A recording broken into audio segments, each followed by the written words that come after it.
नमस्कार दोस्तों, मैं आपका दोस्त, आपका मित्र विनय भंडारी। आज हमारे चैनल का पहला पॉडकास्ट है।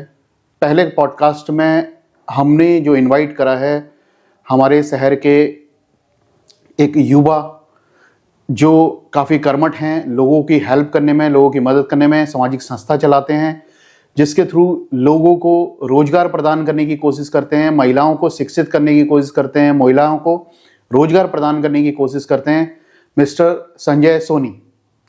नमस्कार सर, आप सभी को मेरा बहुत बहुत नमस्कार एवं प्रणाम।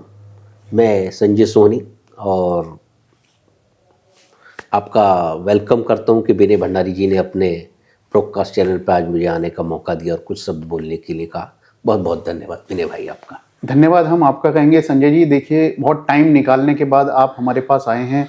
बहुत हम कुछ दिन से रिक्वेस्ट कर रहे थे आपसे, तो हम आपका धन्यवाद करना चाहेंगे। मैं जनता से भी आभार व्यक्त करूंगा कि कमेंट करके संजय जी का धन्यवाद करें।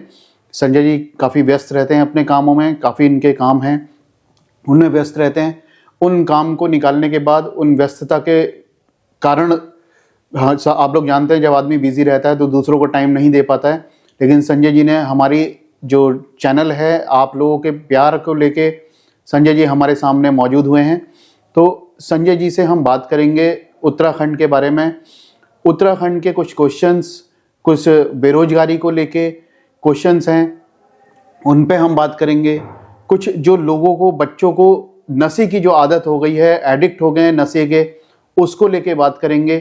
कैसे हम इस चीज़ को, हम और आप लोग मिलके कैसे हम उत्तराखंड का भला कर सकते हैं, कैसे इन युवाओं का भला कर सकते हैं, कैसे जो बेरोजगार महिलाएं हैं उनको हम साथ में लेके चल सकते हैं, अपने साथ में लेके कैसे बेरोजगारों की हम मदद कर सकते हैं, इसको लेके हम डिस्कशन करेंगे संजय जी के साथ में।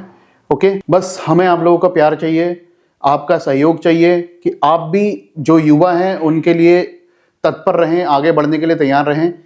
सही है, हम तो युवाओं के लिए काम कर ही रहे हैं और महिलाओं के जो बेरोजगार महिलाएं हैं, बेरोजगार युवा हैं, उनके लिए हम काम कर रहे हैं।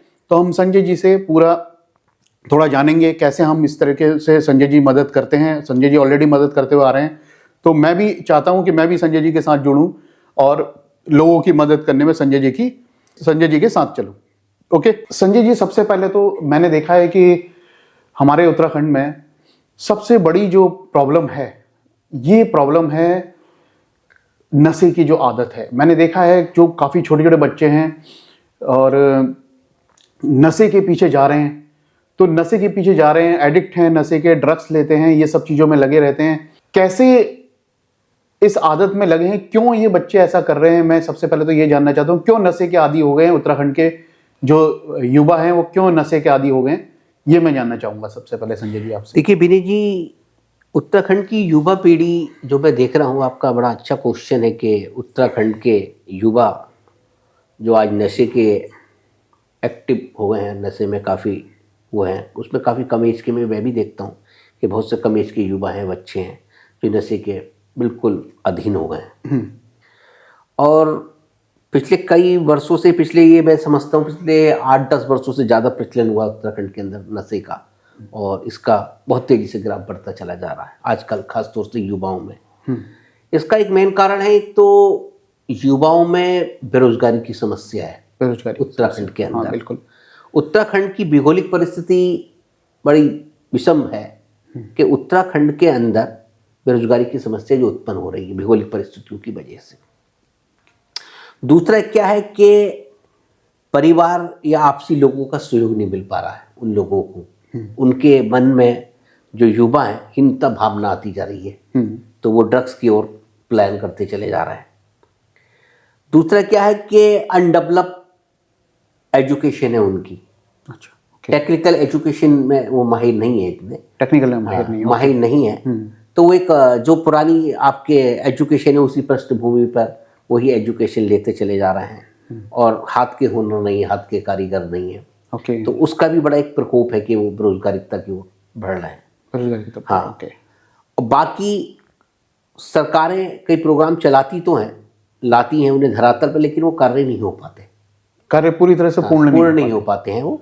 तो इससे की वजह से भी कि वो युवा उसमें सहपाठ नहीं कर पाते या उन्हें सहयोग नहीं मिलता या सरकारी अंश नहीं मिल पाते या अनुदान से नहीं मिल पाते, वो उनको कार्यान्वित नहीं कर पाते हैं अपने रूपों में, अपने कार्यों को। ओके।